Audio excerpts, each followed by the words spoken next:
Broadcast Service Radyo Pilipinas. Radyo Publiko ng Bagong Pilipinas para sa Bagong Pilipino. Naghahatid ng mahahalagang balita at impormasyon na guugnay ng pamahalaan sa sambayanan.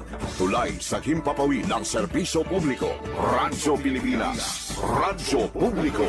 Ang boses ng Pangulo. Sa Iloilo, Radyo Pilipinas. 585 AM. Oras sa Radyo Pilipinas, Philippine Standard Time, alas 8:01 sa aga. Nagapanguna nga balita sa syudad, sa mga banwa, sa probinsya sa Iloilo, kag kaingon nga mga probinsya. Mga pananawon sa likod sang mga balita. Inyo mabatian sa Radyo Pilipinas Iloilo News. Mga balita nga magasugata sa inyo nga aga. Ginbantayan, ginsunod, gintipon sang Radyo Pilipinas Iloilo News Team. Gikan sa hulot balitaan. Diretso sa inyong palamatian. Yarian! Radyo Pilipinas Iloilo News!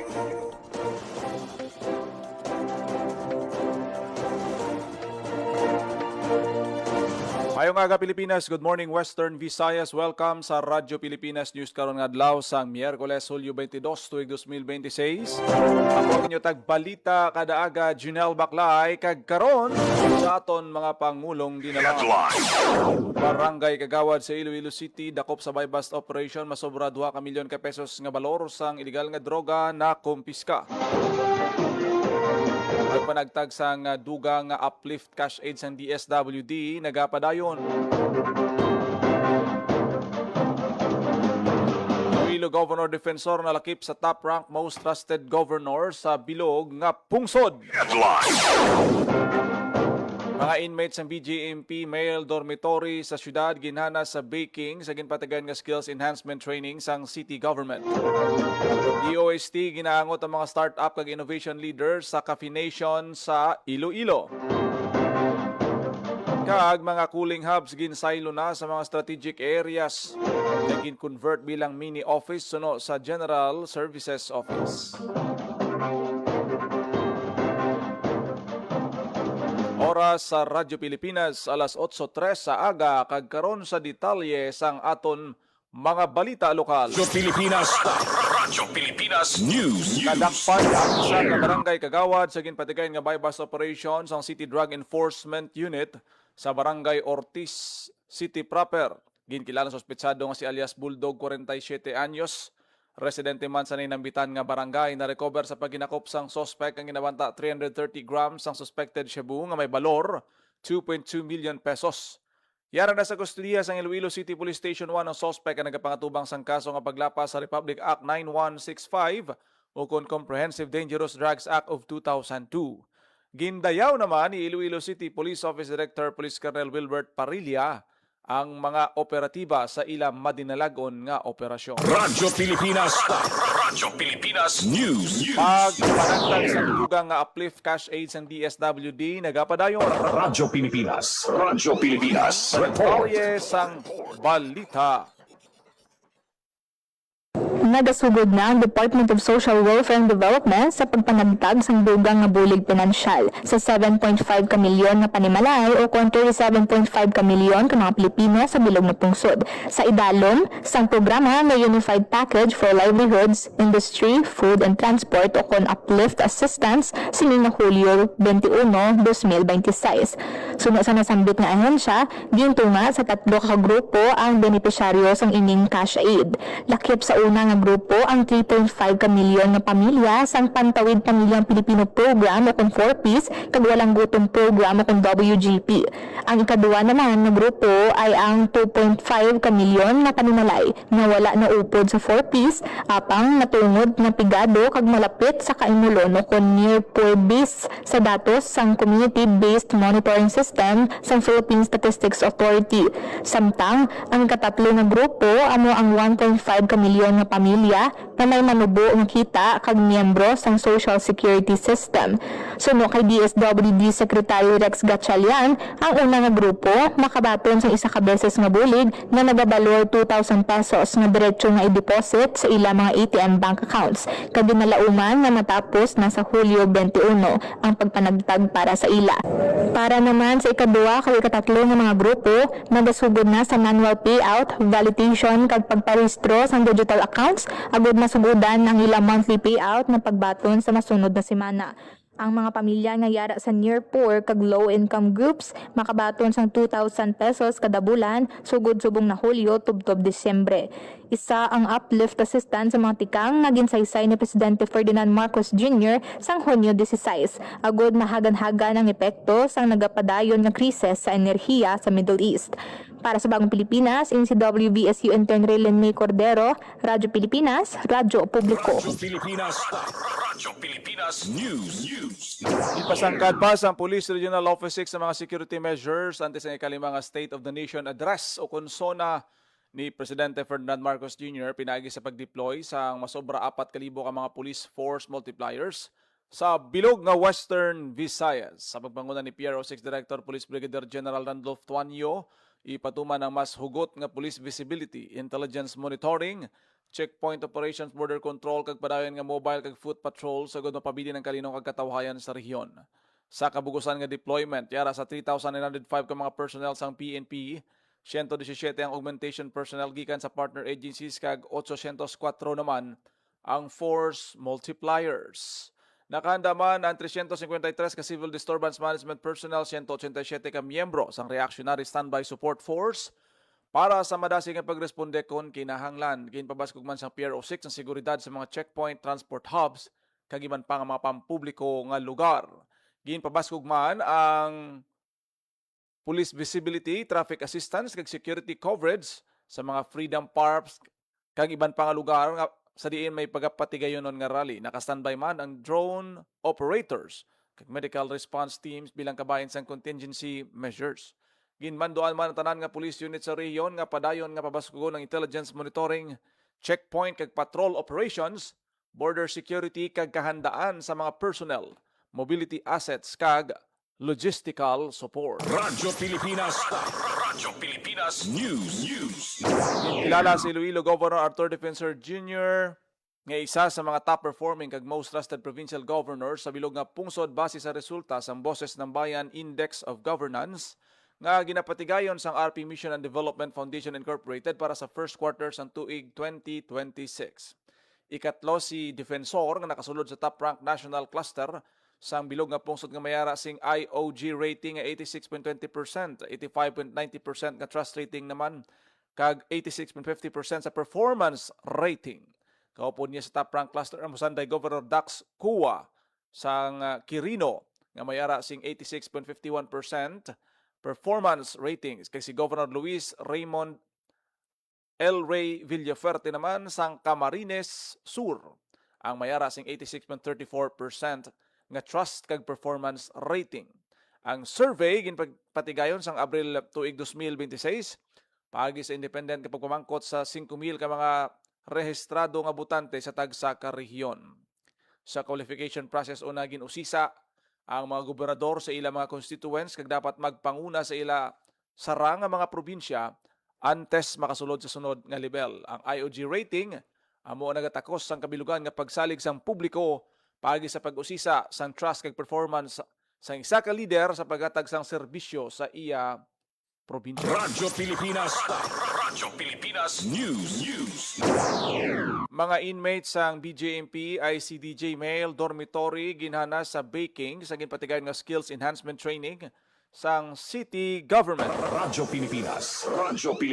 Detalye sang Pagi balita. sa SELDA on Skills Enhancement and Livelihood Development Activity Training Program sang Iloilo City Government, ginpaidalom sa skills training ang mga inmates o persons deprived of liberty sang Iloilo City District Jail BGMP Male Dormitory. Ang mga partisipante gitudloan sa pagluto kung pagbake sang browas halin sa pagpreparar sang sangkap kapag mix class ang ingrediente sa pagpanguna ni Chief A.G. Bartolome sang Philippine Foremost Milling Corporation upod mga trainer gikan sa Technical Institute of Iloilo City. Ang programa nangin madinalagon bangod sa partnership sang Iloilo City Government, BGMP, District Jail Mail Dormitory, Philippine Foremost Milling Corporation, PCCI Iloilo Chapter kag TIIC sa pagana sa mga PDLs nga makabulig sa ila nga makakita sang palangitanan paagi sa Second Chance programs. Para sa Bagong Pilipinas, General Baclay, Radyo Pilipinas, Radyo Publiko. Radyo Pilipinas. Radyo Pilipinas News. PBBM personal ang gindala ang libre nga bugas sa Lucena. Radyo Pilipinas. Radyo Pilipinas. Yaring report.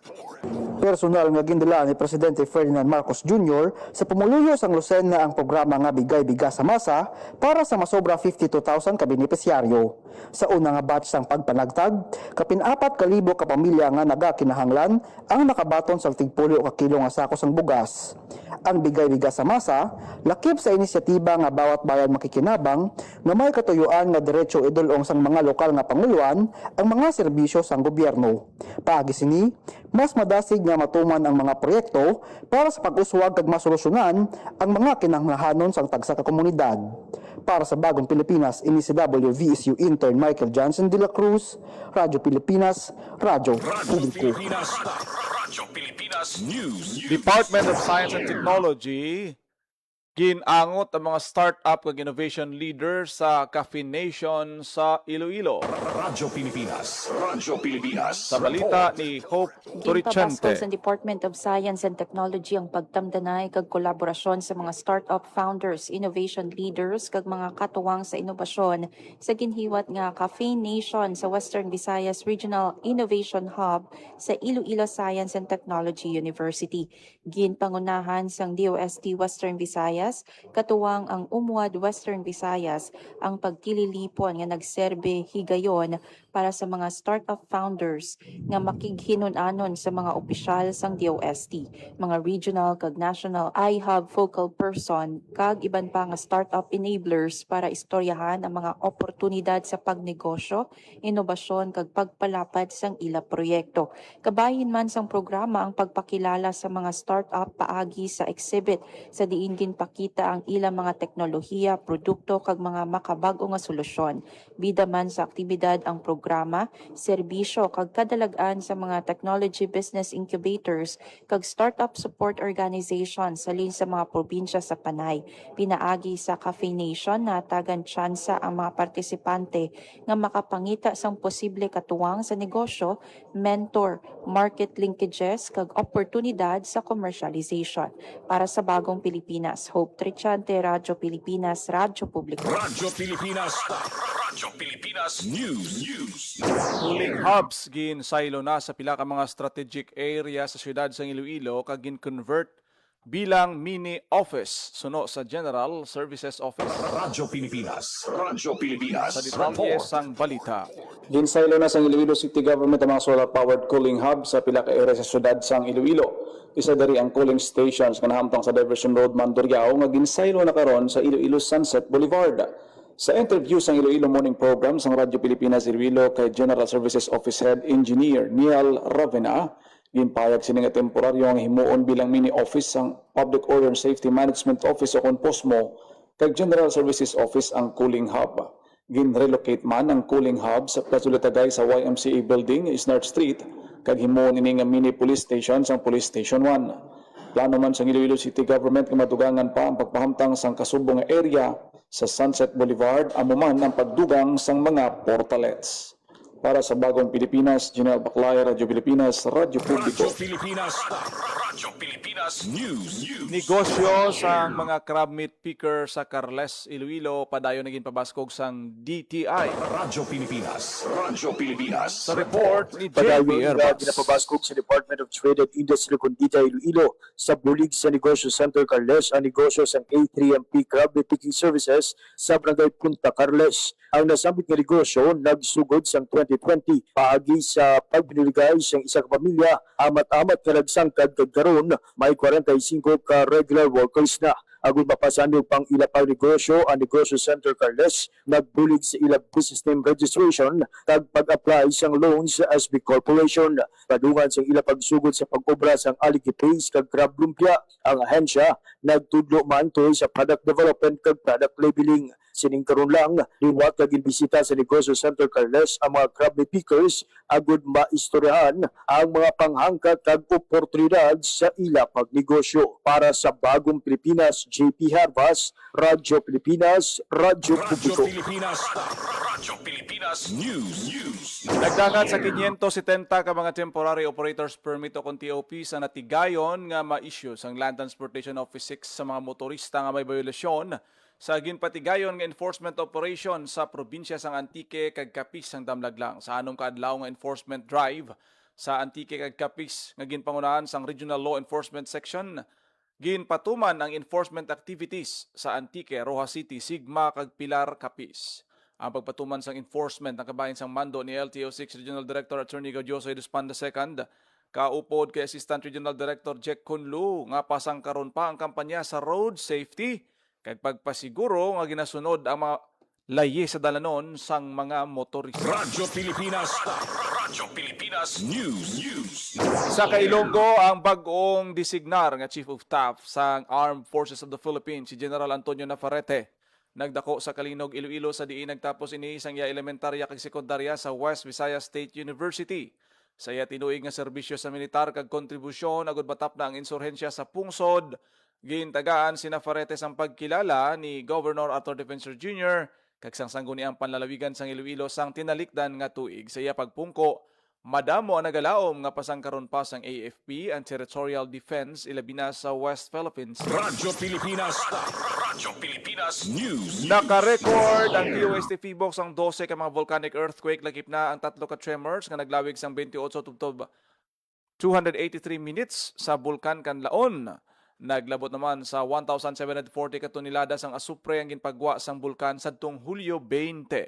Ang datos ginpagwa sang ahensya sang Hulyo 21. Yara gihapon sa alert level 2 ang Bulkan Kanlaon sa Negros Island region. Radyo Pilipinas News. Nadakpan sang Police Regional Office 6 ang number 3 Provincial Most Wanted Person sang Aklan sa ginlunsar nga manhunt operation sa Barangay Mandurriao, Iloilo City. Ginkilalang sospek kay alias Roland, 44 anyos ang Barangay San Isidro, Ibahay, Aklan. Ginakop ang akusado sa gahom sang warrant of arrest na ginpagwa sang RTC Branch 3 sang Kalibo, Aklan sa tong Hulyo 6 sa kaso nga statutory rape. Suno kay PRO6 Director Randolph Tuanyo ang manidalagon nga operasyon nagapakita sa mas ginpabasog nga kampanya sang kapulisan batok sa mga wanted persons sa rehiyon. Sa karon yara na sa kustudiya sang Ibahay Municipal Police Station ang akusado. Radyo Pilipinas News. 27 ka tourism educator sa Western Visayas ginhana sa Filipino Brand of Service Excellence. Radyo Pilipinas Sa balita ni Hope Turichante. Ginpaidalom sa Filipino Brand of Service Excellence Train-the-Trainers Course Academe Levels ng Department of Tourism ang 27 ka tourism educators sa mga bulutuan sa Western Visayas. Madinalagon nga natapos sa mga manunudlo ang paghanas nga suno sa DOT Western Visayas kadalagan sa pagpabaskog sang pool sa mga madason nga FBSE trainers sang rehiyon. Nag-agi ang mga partisipante sa maid-id nga assessment kag demo teaching sessions. Sa iya mensahe, gintawag ni Regional Director Crisma Rodriguez nga mga ambassadors ng Filipino Brand of Service Excellence ang mga partisipante. Nagapangabay ang Regional Director nga sa ila pagbalik sa ila tag sa kabulutuan, mapadayon nilang responsibilidad sa paghulma sa mga madason nga tourism professional pinaagi sa pagtudlo sang Filipino hospitality. Para sa Bagong Pilipinas, Hope Turichante, Radyo Pilipinas, Radyo Publiko. Radyo Pilipinas News. Selebrasyon sa Filipino Elderly Week 2026 ginapreparahan na sang NSSC. Radyo Pilipinas. Sa balita ni JP Pinapreparahan na sa National Commission of Senior Citizens kung NCSC Western Visayas ang mga aktibidad para sa selebrasyon sang Filipino Elderly Week 2026 na gina sa ulog kada Oktubre 1 tubtob 7. Sunog kay NCSC 6 Regional Director Rara Ganson. Samtang lakip sa mga ginalauman nga aktibidad ang Kumposo, Medical Mission, Blood Donation Drive, kag simultaneous tree planting. Balantayan naman ang paghiwat sang Elder Olympics o kun hinampang para sa katigulangan nga pagalakipan sang chess, damag kag sungka. Plano man sang NCSC nga magpartner sa Iloilo Provincial Veterinarian's Office para sa pagtanyag sang libre kapon sa mga hinuptanan sa mga senior citizen. Para sa Bagong Pilipinas, JP Hervas, Radyo Pilipinas, Radyo Publiko. Radyo Pilipinas. Radyo Pilipinas News. National Commission of Senior Citizens sa Western Visayas padayon ang pagpanagtag sang 100,000 pesos nga cash gift sa mga centenarian. Radyo Pilipinas. Radyo Pilipinas. Report. Sa detalye sang balita. Nagapadayon ang pagpanagtag sa National Commission of Senior Citizens kung NCSC Western Visayas sang 100,000 pesos nga cash gift sa mga centenarian. Siningkaron lang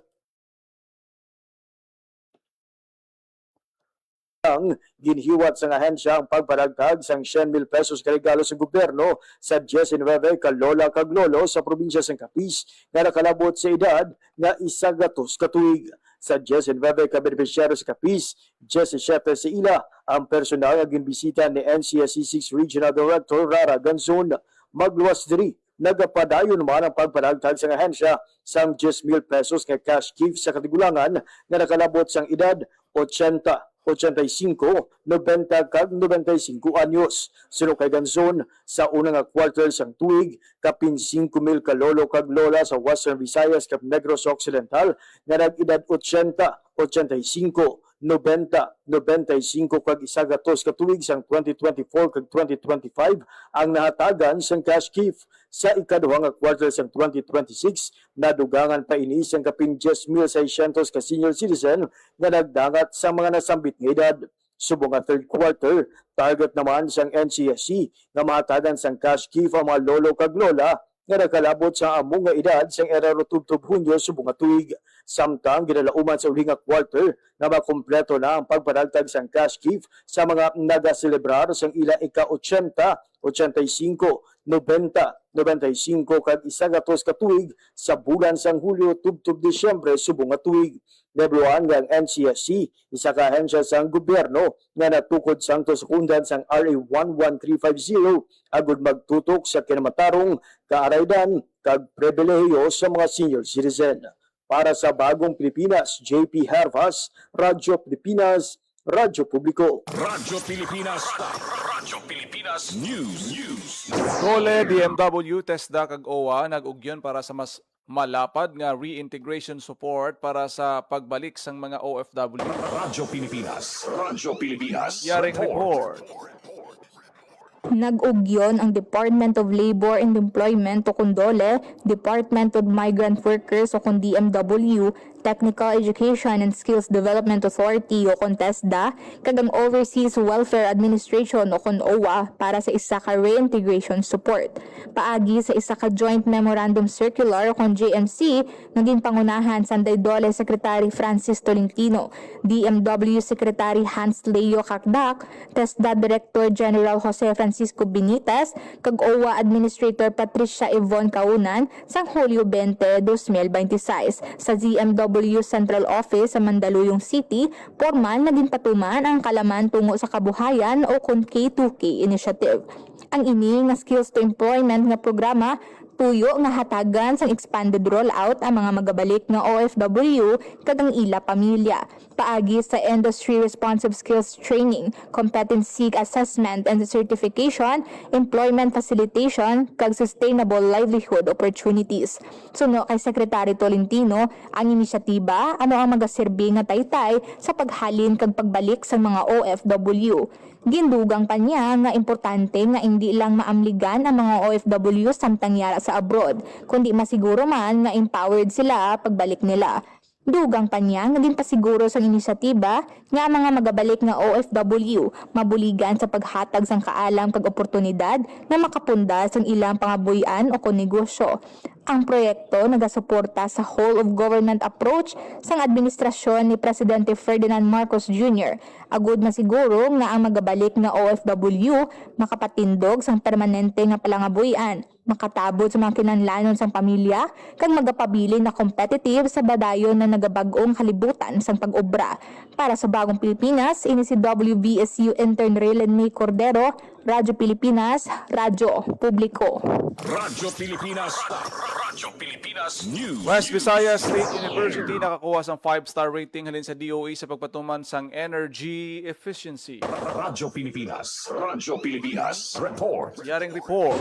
Nakakuha sang 89% compliance rating o kunyara sa 5-star rating ang West Visayas State University kasunod sang ginpatuman nga spot check sang Department of Energy o kon DOE. Iniagod kilahon ang maayo nga pagpatuman sang universidad sang mga inisyatiba sa pagkinot kag gusto nga paggamit sang kuryente sa idalam sang Government Energy Management Program. Gine-evaluate sang DOE Visayas Field Office ang pagtuman sang WVSU sa Republic Act 11285 o kun Energy Efficiency and Conservation Act, pati na ang mga direktiba sang gobyerno para sa responsable nga paggamit sang kuryente sa mga pampublikong institusyon. Ginumpisahan sang universidad ang mga inisyatiba sa adtong Marso kung sa diin mas napabaskog sang WVSU ang ila pag-atipan sa palibot kag gusto nga paggamit sang kuryente sa bugos nga eskwelahan.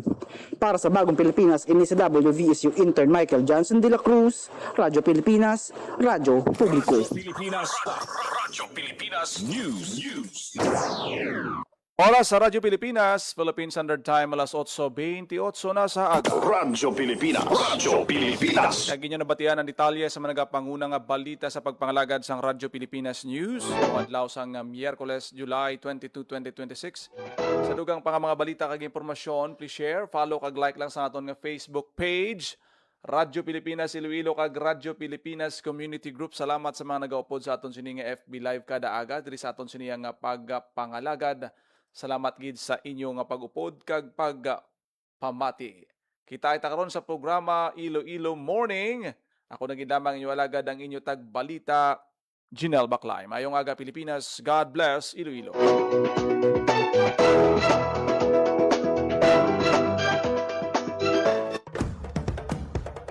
Ito ang Presidential Broadcast Service Radyo Pilipinas. Radyo Publiko. ng Bagong Pilipinas para sa Bagong Pilipino. Naghahatid ng mahahalagang balita at impormasyon na guugnay ng pamahalaan sa sambayanan. Tulay sa himpapawid ng serbisyo publiko. Radyo Pilipinas. Radyo Publiko. Ang boses ng Pangulo. Sa Iloilo, Radyo Pilipinas. 585 AM.